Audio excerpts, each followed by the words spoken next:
5 ways women disrespect men without knowing. Sometimes it's something you can do and it comes off as disrespect to a man. And I told you, men, one of the things they crave for is something called respect. This is being highly regarded.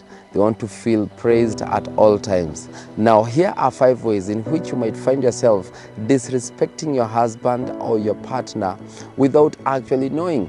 Number 1, asking inappropriate questions. Now, there are questions you can ask someone.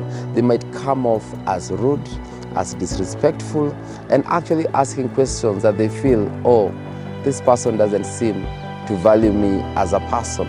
Now, the Bible says that in James 1 verse 19, my dear brothers and sisters, be quick to listen, slow to speak, and slow to get angry.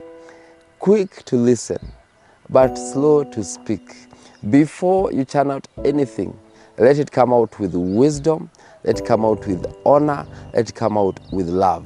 Any question you ask, let it come from a point of wisdom.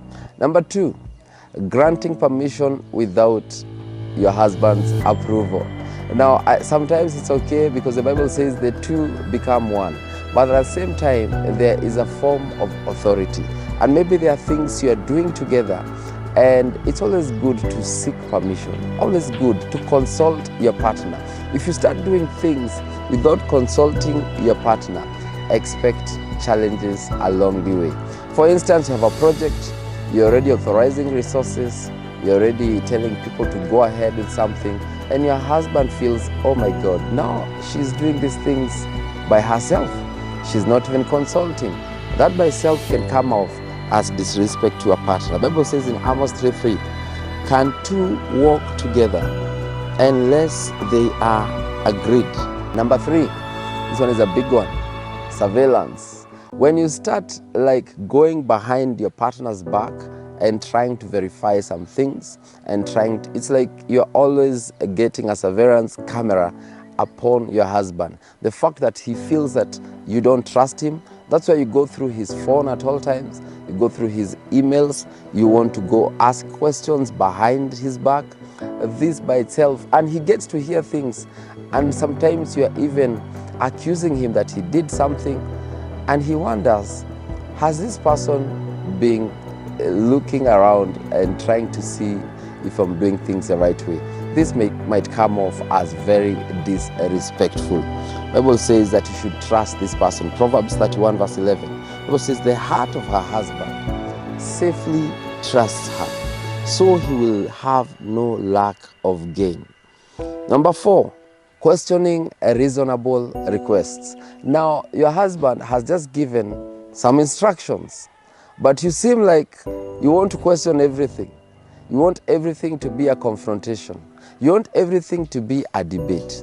Why am I doing this? If someone has given instructions and it's a reasonable request, I know if there are instructions that have concerns, those ones need to be discussed. But some of them are so reasonable.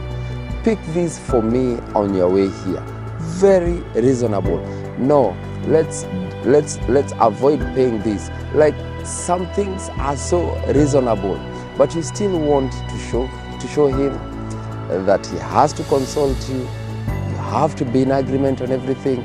My friend, there is a form of authority in that house, and that is a governing authority, and it is good for you to honor and respect the authority in the house.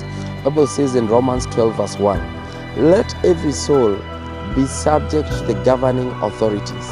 For there is no authority except from God, and the authorities that exist are appointed by God. Therefore, whoever resists the authority resists the ordinance of God, and those who resist will bring judgment on themselves. Verse 3, for rulers are not a terror to good works, but to evil. Do you want to be unafraid of the authority? Do what is good, and you will have praise from the same. Perfect. Do what is good, you'll have praise from the same. Number 5, teasing their weaknesses.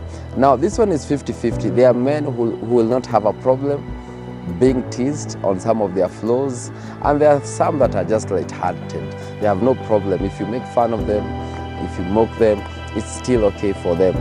But there are people who will take it as a form of disrespect. And especially if you keep taking advantage, making fun of things they did in the past, or something that they are weak at, if they keep forgetting things, but you keep teasing them at all times. There are levels, there are limits, and there are boundaries that you should never exist. Now the Bible says in Ephesians 4 verse 29, let no corrupt word proceed out of your mouth, but what is good for necessary edification, that it may impart grace to the hearers. I'm hoping this is very resourceful and insightful for someone. You can always respect your partner. You can always show them that you regard them highly.